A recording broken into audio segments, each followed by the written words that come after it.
Hi friends, अगर आप हमारे वीडियो को सबसे पहले देखना चाहते हैं तो अभी हमारे चैनल को सब्सक्राइब करें और बेल आइकन दबाएं। आरबीआई गवर्नर के बाद अब पीएम के आर्थिक सलाहकार परिषद के सदस्य सुरजीत भल्ला ने दिया इस्तीफा। Reserve bank of India governor Urjit Patel के इस्तीफे के बाद अब अर्थशास्त्री सुरजीत भल्ला ने प्रधानमंत्री नरेंद्र मोदी की आर्थिक सलाहकार परिषद से इस्तीफा दे दिया है। सुरजीत भल्ला इस परिषद में अल्पकालिक सदस्य थे। बता दें कि इस परिषद की अध्यक्षता नीति आयोग के सदस्य विवेक देबराय हैं। इसके अलावा इस परिषद में राथिन राय, आशिमा गोयल और सामिका रवि पार्ट टाइम सदस्य हैं। सुरजीत भल्ला ने मंगलवार को ट्विटर के जरिए इस्तीफे की जानकारी दी। उन्होंने लिखा कि प्रधानमंत्री के आर्थिक सलाहकार परिषद के अस्थायी सदस्य से 1 दिसंबर को इस्तीफा दे दिया था। हालांकि अपने इस ट्वीट में उन्होंने इस्तीफे की वजह नहीं बताई है। बता दें कि इससे पहले सोमवार को आरबीआई के गवर्नर उर्जित पटेल ने अपने पद से इस्तीफा दे दिया। आरबीआई गवर्नर के इस्तीफे के बाद से मोदी सरकार विपक्ष के निशाने पर है। विपक्ष का कहना है कि मोदी सरकार के दबाव की वजह से उर्जित पटेल को इस्तीफा देना पड़ा, जो कि देश की अर्थव्यवस्था के लिए खतरनाक है। कांग्रेस नेता अहमद पटेल ने तो आरबीआई गवर्नर के इस्तीफे को आर्थिक आपातकाल बताया। हालांकि उर्जित पटेल ने अपने इस्तीफे के पीछे की वजह निजी कारण बताए। उन्होंने बयान जारी करते हुए कहा था, मैं निजी कारणों की वजह से तत्काल प्रभाव से अपने पद से इस्तीफा दे रहा हूं। बीते सालों में आरबीआई के काम करना मेरे लिए गर्व की बात रही। इस दौरान आरबीआई के अधिकारियों, प्रबंधन और स्टाफ का भरपूर सहयोग मिला। मैं आरबीआई बोर्ड के सभी निदेशकों और सहकर्मियों का शुक्रिया अदा करता हूं। गौरतलब है कि पिछले लंबे समय से आरबीआई और सरकार के बीच तानातनी की खबरें सामने आ रही थीं। यह टकराव इतना बढ़ गया था कि वित्त मंत्रालय ने रिजर्व बैंक कानून की धारा 7 को लागू करने पर विचार शुरू कर दिया था।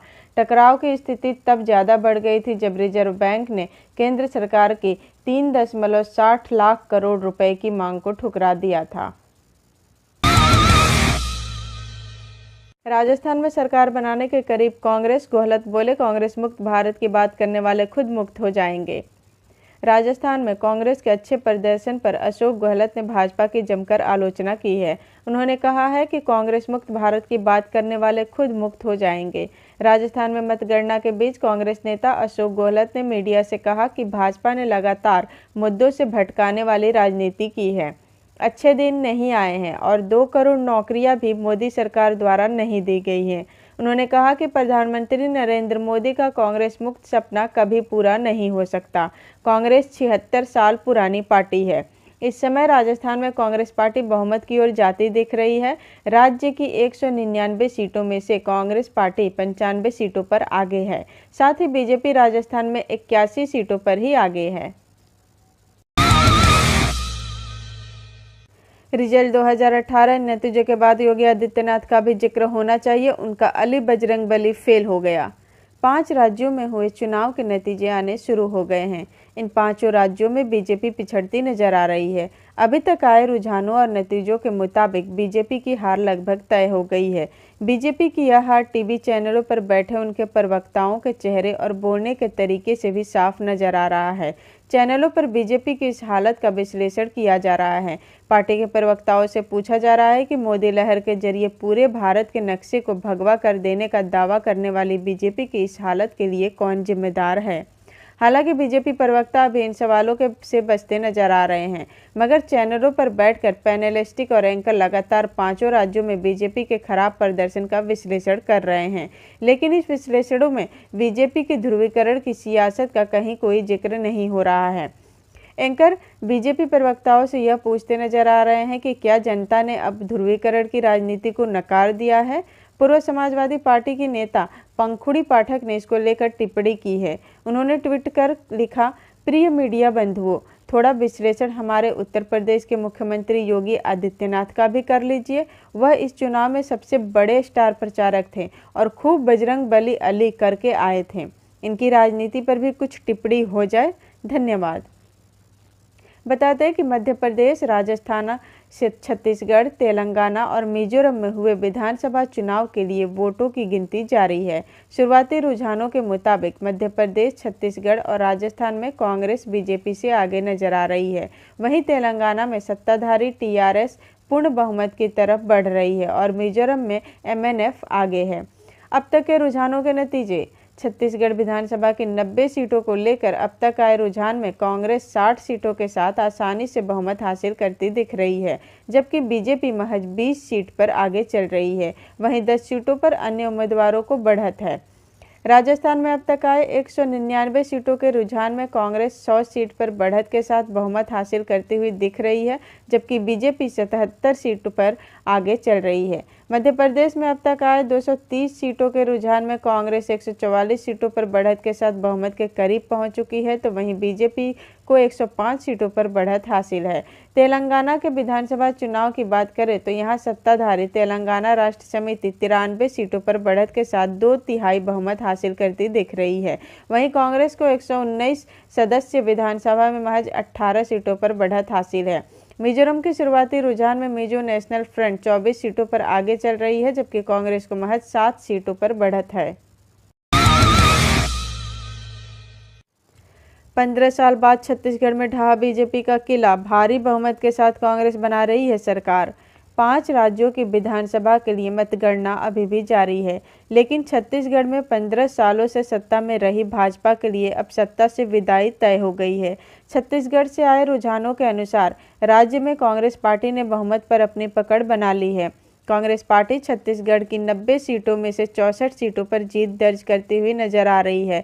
छत्तीसगढ़ में बीजेपी 15 सालों से सत्ता में रही है। इन विधानसभा चुनाव में भाजपा को राज्य की लगभग 25 सीटों का नुकसान होने का अनुमान है।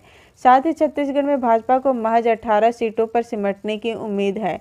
बता दें कि मध्य प्रदेश, राजस्थान, छत्तीसगढ़, तेलंगाना और मिजोरम में हुए विधानसभा चुनाव के लिए वोटों की गिनती जारी है। शुरुआती रुझानों के मुताबिक मध्य प्रदेश, छत्तीसगढ़ और राजस्थान में कांग्रेस बीजेपी से काफी आगे नजर आ रही है। कुमार विश्वास ने कहा, बीजेपी नेताओं ने तो उम्मीद छोड़ दी है, लेकिन गोदी मीडिया के एंकर अभी भी बचाव में जुटे हैं। 5 राज्यों में हुए चुनाव के नतीजे आने शुरू हो गए हैं। इन 5 राज्यों में बीजेपी की हालत खराब नजर आ रही है। अभी तक आए रुझानों और नतीजों के मुताबिक बीजेपी की हार लगभग तय हो गई है। बीजेपी की यह हार अब टीवी चैनलों पर बैठे उनके प्रवक्ताओं के चेहरे और बोलने के तरीके से भी साफ नजर आ रहा है। लेकिन अभी तक जिसने हार नहीं मानी है वह पार्टी के नेता नहीं बल्कि गोदी मीडिया के एंकर हैं, जो बीजेपी के लिए आ रहे नकारात्मक नतीजों में भी जीत की उम्मीद तलाश रहे हैं। मीडिया के इस रवैये पर मशहूर कवि डॉक्टर कुमार विश्वास ने प्रतिक्रिया दी है। उन्होंने कहा कि बीजेपी के नेताओं ने तो उम्मीद छोड़ दी है, लेकिन पार्टी के पक्षकार एंकर अभी भी बचाव में जुटे हैं। कुमार विश्वास ने ट्वीट कर लिखा, पार्टी के नेताओं प्रवक्ताओं ने तो उम्मीद छोड़ दी है, लेकिन टीवी के एंकर पक्षकार अभी भी बचाव में जुटे पड़े हैं। इसे कहते हैं निष्ठा। बता दें कि मध्य प्रदेश, राजस्थान, छत्तीसगढ़, तेलंगाना और मिजोरम में हुए विधानसभा चुनाव के लिए वोटों की गिनती जारी है। शुरुआती रुझानों के मुताबिक मध्य प्रदेश, छत्तीसगढ़ और राजस्थान में कांग्रेस बीजेपी से काफी आगे नजर आ रही है। वहीं तेलंगाना में सत्ताधारी टीआरएस पूर्ण बहुमत की तरफ बढ़ रही है और मिजोरम में एमएनएफ आगे है।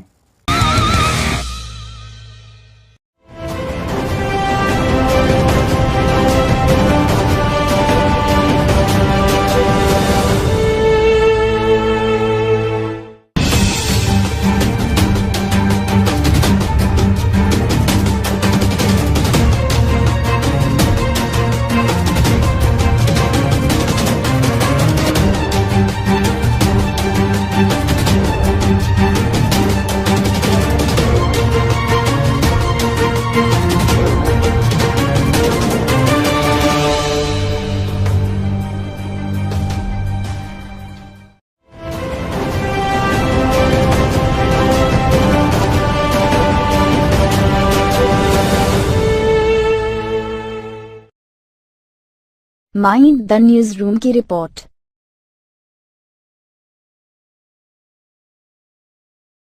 उम्मीद करते हैं आपको ये वीडियो जरूर पसंद आया होगा।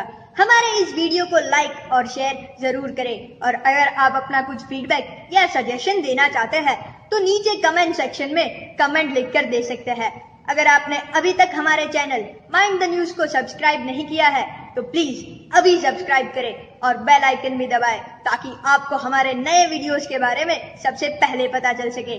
तो देश दुनिया की सनसनीखेज और मजेदार खबरों के लिए देखते रहे माइंड द न्यूज। नमस्कार।